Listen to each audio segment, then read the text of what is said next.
ओम नमः शिवाय। Welcome back to Astronox. आज हम बात करेंगे भाव चलित कुंडली के बारे में, क्योंकि बहुत लोगों को कन्फ्यूजन हो रहा है कि भाव चलित कुंडली आखिर है क्या। तो D1 जो हमारा कुंडली चार्ट होता है, यानी हमारा लगन होता है, वो हमारा D1 होता है।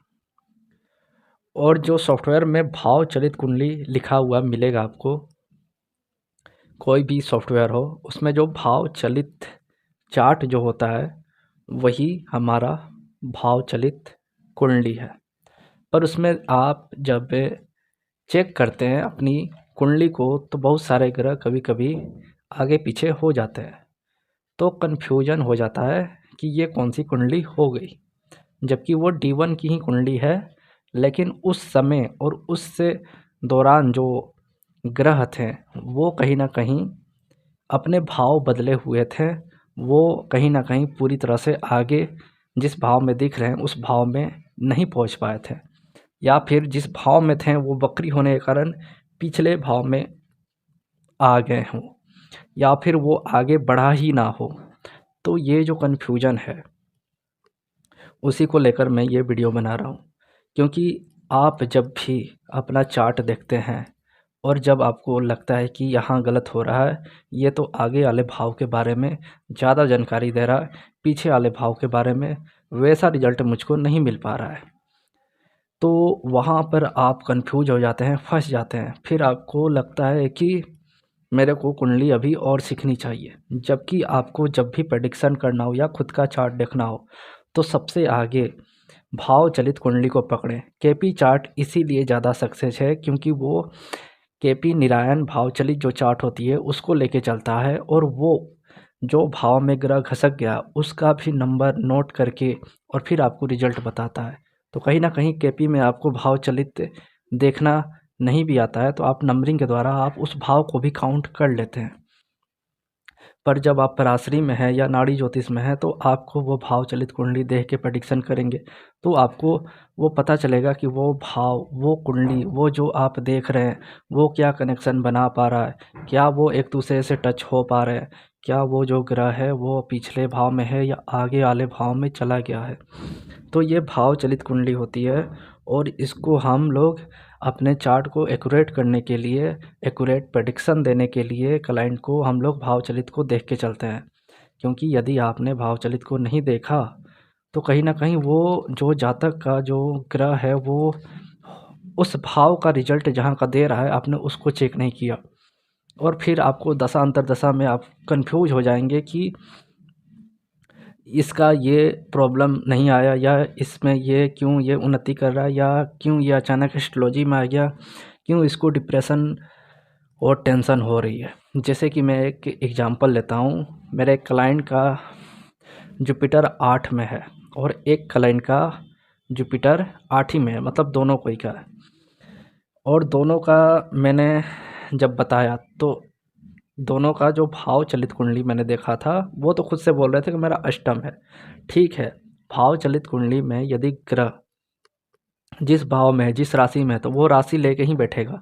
वो भाव चलित में अपना भाव बदल लेगा, लेकिन राशि का रिजल्ट वहीं का देगा, तो राशि वही रहेगी, पर भाव वो बदल लेगा। जैसे वो बोल रहे थे कि मैं बहुत सालों से एस्ट्रोलॉजी का पढ़ना चाहता हूँ, कोर्स करना चाहता हूँ, एस्ट्रोलॉजी में आना चाहता हूँ, मैं आ नहीं पा रहा हूँ। क्यों? क्यों मेरा अष्टम भाव एक्टिव नहीं है क्या? सब लोग बोलते हैं अष्टम भाव एक्टिव होता है तो हम लोग आ जाते हैं एस्ट्रोलॉजी में, पर ये तो मैं नहीं आ पा रहा हूँ, तो ऐसा क्यों हो रहा है? तो मैं बताना चाह रहा हूँ कि उनका भाव चलित में वो जुपिटर 7 हो गया था, और दशा अंतर्दशा के अनुसार 7-12 का रिजल्ट दे रहा है उनको। तो मैंने कहा आपको एस्ट्रोलॉजी में तो इंटरेस्ट है, क्योंकि वो जो राशि है जुपिटर 3 नंबर में बैठा हुआ है अष्टम भाव में, वो कहीं ना कहीं अब भाव चेंज कर लिया है, 7th का आ गया है। जुपिटर की दशा है वो अष्टम से कनेक्ट है, पर उतना नहीं है जितना आपको बिजनेस में ले जा रहा है, फॉरेन ट्रेवल ले जा रहा है, हॉस्पिटल ले जा रहा है। तो उनको यही चक्कर चल रहा है कि वो एस्ट्रोलॉजी का कोर्स तो कीन रहे हैं लेकिन पढ़ नहीं पा रहे हैं, एस्ट्रोलॉजी पढ़ना चाह रहे हैं पर पढ़ नहीं पा रहे हैं। वो मेरे से प्रश्न कुंडली भी पढ़ना चाह रहे हैं, मतलब कुछ दिन पढ़ें फिर भी नहीं पढ़ पा रहे हैं, क्योंकि उनको हॉस्पिटल के चक्कर काटने पड़ जा रहे हैं, या बिजनेस से रिलेटेड फॉरेन ट्रैवल हो रहा है, या सेवन्थ हाउस स्पाउस को लेकर टेंशन में है, या कोई ना कोई इंटरेक्ट हो जा रहा है, सेवन्थ हाउस इंटरेक्शन का है, तो कोई ना कोई इंटरेक्ट हो जा रहा है और उनको वो रिजल्ट नहीं मिल पा रहा है, तो उनको वहाँ पे कन्फ्यूजन हो रही थी। तो वो मैंने सॉल्व किया, क्योंकि ये भाव चलित जो कुंडली है ये परफेक्ट रूप से बताता है कि आप चाहते क्या हैं। जुपिटर यदि अष्टम में रहता और उसका दशा आता तो वो किसी से भी पढ़ता और लगातार पढ़ता, पर वो सेवन्थ हाउस में उसे पढ़ने नहीं देगा। जिसका भी जुपिटर साथ में है तो वो तो अब अपने आप को परफेक्ट बनाना चाहता है तुरंत। सेवन्थ हाउस परफेक्ट का होता है और जुपिटर वहाँ बैठ के स्पाउस को और ट्वेल्थ हाउस से कनेक्ट हो रहा था, तो स्पाउस को बीमार कर रहा है। तो मैंने बताया कि स्पाउस उनके ही चार्ट से बता दिया कि ट्वेल्थ हाउस उनको या तो बोल दीजिए कहीं जाने के लिए, या फिर बोल दीजिए योगा करने के लिए। तो जो हॉस्पिटल के चक्कर लग रहे थे तो वो योगा करने से शांत हो गया, पर कहीं ना कहीं वो अपने आप को अष्टम भाव से सोच रहे थे कि एस्ट्रोलॉजी करें। उन्होंने मेरे से कोर्स भी लिया प्रश्न कुंडली का, पर वो कुछ दिन करके कुछ दिन डिले कर दे रहे हैं, फिर कुछ दिन कर रहे हैं, कुछ दिन डिले कर दे रहे हैं, कैसे कैसे कोर्स किया, पर वो उनको उतना मज़ा नहीं आया, क्योंकि उनको अष्टम भाव से रिलेटेड कोई इवेंट अभी आया ही नहीं है। मैंने बोला कि आप सेवन्थ हाउस बिजनेस को अभी ग्रोथ कर सकते हैं और बाहर के बिजनेस को ग्रोथ कीजिए, तो उनका हाँ बाहर के लोगों से बहुत ज़्यादा बिजनेस इंटरेक्ट हो रहा है।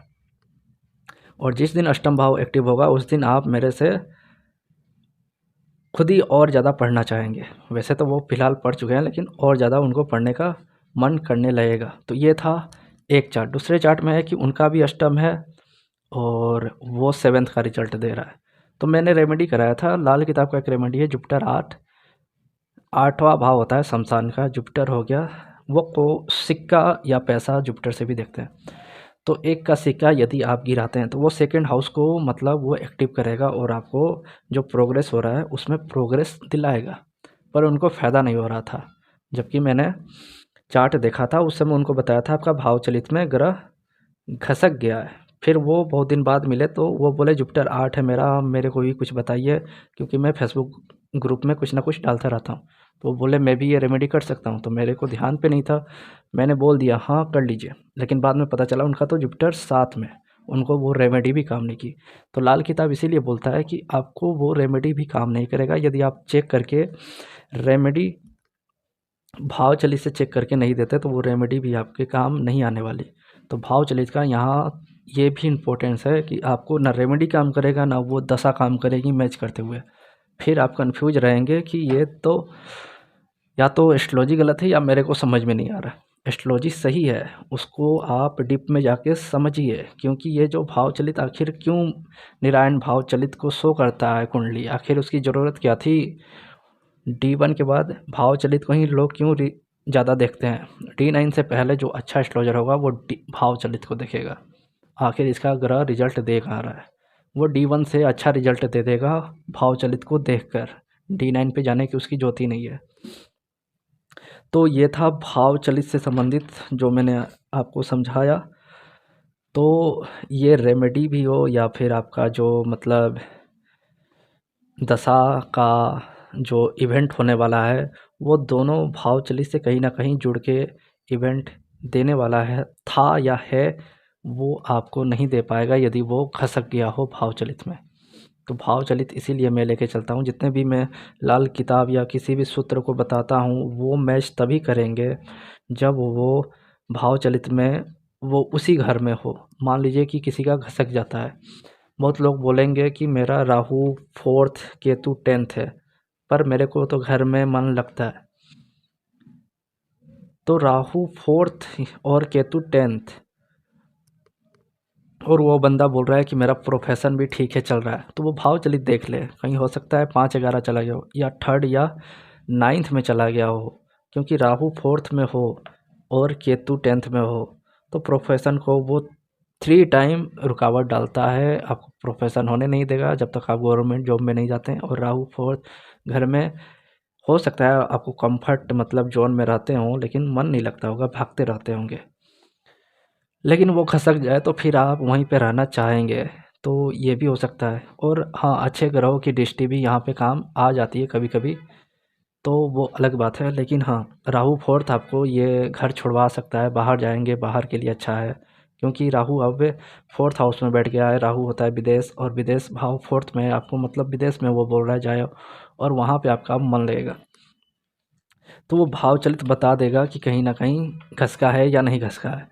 और भी मतलब दशा से भी इवेंट मतलब क्या होते हैं, दशा को रोटेट करके जब लगन में लाया जाता है तो उससे भी कुछ वो दशा के अलग मतलब नियम है। वो तो हो सकते हैं कि आपको ना मैच कर रहा हो, वो भाव चलित में वही पे हो, वो मैच नहीं कर रहा हो, तो वो दशा से भी आप मैच करवा सकते हैं दशा पद्धति को अपना कर।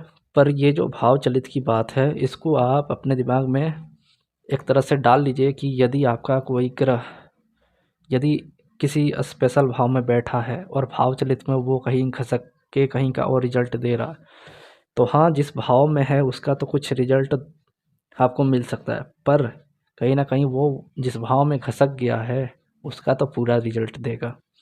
तो यहाँ मिलता जुलता भी दो परिणाम आते हैं। कभी कभी आपको हो सकता है कि वो उसके टाइमिंग के कारण प्रॉब्लम आए, और वो बंदा बोले कि भाव चैत में खसक गया, लेकिन यहाँ का रिजल्ट आ रहा है, ऐसा भी होता है। तो इसीलिए बीटीआर करते हैं, जो मैं बताना चाह रहा था इस वीडियो में कि बीटीआर क्यों करते हैं और भाव चलित का इम्पोर्टेंस क्यों है, क्यों D1 के साथ भाव चलित को लेके चला जाता है। तो यहाँ एस्ट्रोलॉजी काम आती है, फिर आपका दिमाग काम आएगा, वो सूत्र काम आएंगे, और फिर आप जो बताएंगे सामने वाले को वो बोलेगा हाँ अब जाके परफेक्ट हो रहा है, मैच हो रहा है। क्योंकि मान लीजिए उसका भाव चलित में ग्रह घसक गया, उसका टाइमिंग कुछ प्रॉब्लम है, और वो हो सकता है कि घसका ही ना हो और वहीं पे हो जहाँ पे हो। तो आप ये भी उससे बात करते करते ये नहीं कि उससे पूछने लगे, बातों के दौरान उससे सूत्र अपना लगा दें। मैं यही करता हूँ, बात करते करते सूत्र लगा देता हूँ। उससे क्या होता है, थोड़ा क्लाइंट के साथ आप फ़नी स्टेटमेंट या मतलब थोड़ा सा फ़न हो जाता है, और मतलब वो थोड़ा इन्जॉय करने लगता है आपके साथ। क्योंकि जब तक वो आपसे कंफर्ट नहीं होगा वो खुल के बात भी नहीं करेगा, और ना आप ही कर पाइएगा कि वो सुनना क्या चाहता है या आप सुनाना क्या चाहते हैं। तो इसके लिए आपको वो सूत्र, इसीलिए फ़नी फ़नी थोड़े सूत्र हैं जो आप लगा के उससे बात कर सकते हैं। और इसको हम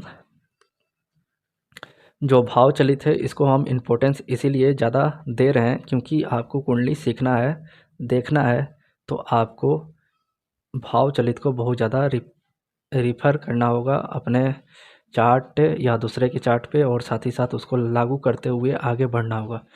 और यदि उसमें भाव चलित को ज़्यादा मतलब इम्पोर्टेंस नहीं देते हैं तो फिर आपको हो सकता है प्रॉब्लम भी आए। भाव चलित का बहुत ज़्यादा रोल है कुंडली में। जितने भी अच्छे एस्ट्रोलॉजर हैं वो D1 के साथ भाव चलित को लेके चलते हैं। इसीलिए पहले के लोग पंचांग लेके चलते थे, और जब हाथ से कुंडली बनती है तो आपने देखा होगा कि वो सॉफ्टवेयर से थोड़ा एक दो भाव इधर उधर बना रहे, तो वो क्या करते हैं, भाव चलित ना लिख के डायरेक्ट ही वो मतलब D1 को ही कर देते हैं, भाव चलित को D1 ही कर देते हैं। जब हाथ से मैं कुंडली बनाना सीख रहा था तो मैंने भी चेक किया कि ये आखिर ऐसा क्यों है, सॉफ्टवेयर में इधर दे रहा, तो बाद में पता चला कि ये तो भाव चलित को ही डायरेक्ट D1 कर दिया गया है। इसलिए वो पंडित जी ने डायरेक्ट ही लिख दिया है कि कोई सामने वाला जब आपको अपना पत्री दिखाए, क्योंकि पत्री में वो डायरेक्ट आपको कुंडली दिखाएगा, तो वो डायरेक्ट जब दिखाए तो आपको कन्फ्यूजन आए और वो प्रेडिक्शन सही हो।